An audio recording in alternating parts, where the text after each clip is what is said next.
It's not just a legislative moment, but a moral watershed. The Scottish Parliament has, for the first time, approved the general principles of an assisted dying bill by 70 votes to 7 to 56, with one abstention.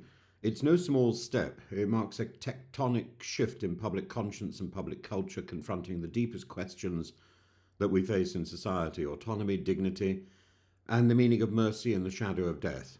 The Assisted Dying for Terminally Ill Adults, the Scotland Bill, was introduced by Liberal Democrat MSP Liam MacArthur, and it proposes allowing mentally competent adults with a terminal diagnosis to end their lives through prescribed medication administered by themselves with approval from two doctors, a mandatory waiting period, and a 1-year residency requirement in Scotland.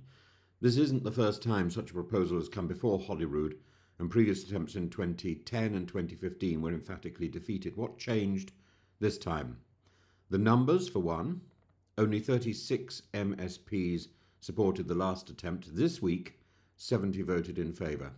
That's a political landslide by Holyrood standards, and an indication that the debate has moved from the margins to the mainstream. What made the difference? In one word, testimony. The SNP MSP, Elena Whittam, shared the harrowing story of her mother, who starved herself to death after 2 weeks, over 2 weeks after being refused assistance, and her words brought tears to the chamber and applause from all sides. Dr. Sandesh Gulhane, a conservative and a practicing GP, spoke of the anguish in families, begging that their loved ones be spared further suffering, adding with grim candour, "We wouldn't let a dog die like this." And yet, opposition was no less personal or profound. Labour's Pam Duncan Glancy, herself disabled, warned of the bill's unintended implications. "We fight every day just to exist," she said, "and we do not stop fighting." For her and others like her, the bill risks affirming a subtle social message that some lives are less worth living than others.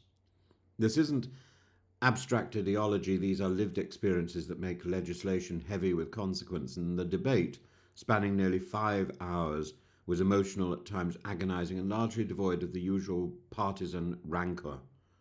As Jackson Carlo put it, this was Holyrood at its best. Let's be precise. This was a vote on principle, not practice. The bill now moves to committee stage, where every word and safeguard will be tested, amended, and potentially rewritten. Already, MacArthur has pledged to raise the eligible age from 16 to 18, and the committee will scrutinise mental health provisions, questions of coercion, financial safeguards, and whether the necessary medical substances, currently controlled by Westminster, can be lawfully deployed in Scotland. This is no rubber stamp. If just 7 MSPs change their minds, the bill fails at the final hurdle. Notably, First Minister John Swinney, the Deputy First Minister Kate Forbes, Nicola Sturgeon, and even Labour leader Anna Sawar voted against the bill. Yet this didn't prevent its passage. Why? Because MSPs were given a free vote, party lines were suspended, and conscience prevailed. It's one of those rare occasions when parliamentarians are reminded that they are first and foremost human beings with loved ones, fears, and stories of their own. Indeed, the bill now sits at the confluence of competing moral imperatives: the right to die with dignity and the duty to protect the vulnerable. Campaigners such as Dignity in Dying in Scotland call it a watershed moment. Opponents such as Better Way fear a legal slippery slope. Both are right to be wary. This is a matter that touches on theology, medical ethics, disability rights, and the role of the state in the most private of decisions.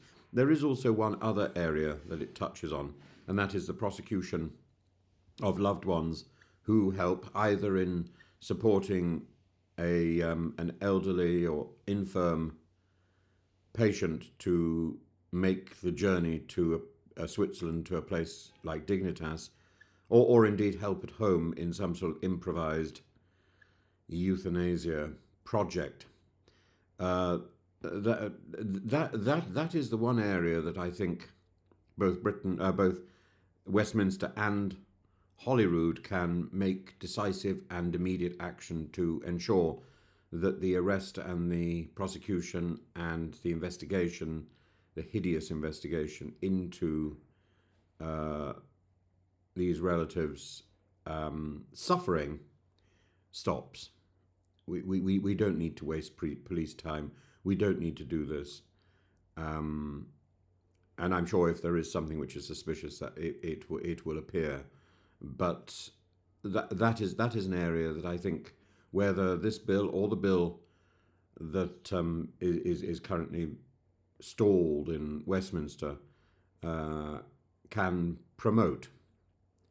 The philosopher Emmanuel Levinas warned that ethics begin not with freedom but with the face of the other, and we legislate best when we imagine the face of the person who's suffering we're trying either to end or to protect. Scotland is now that face, and the task ahead is formidable: to shape a law that is simultaneously merciful, rigorous, and unequivocally safe.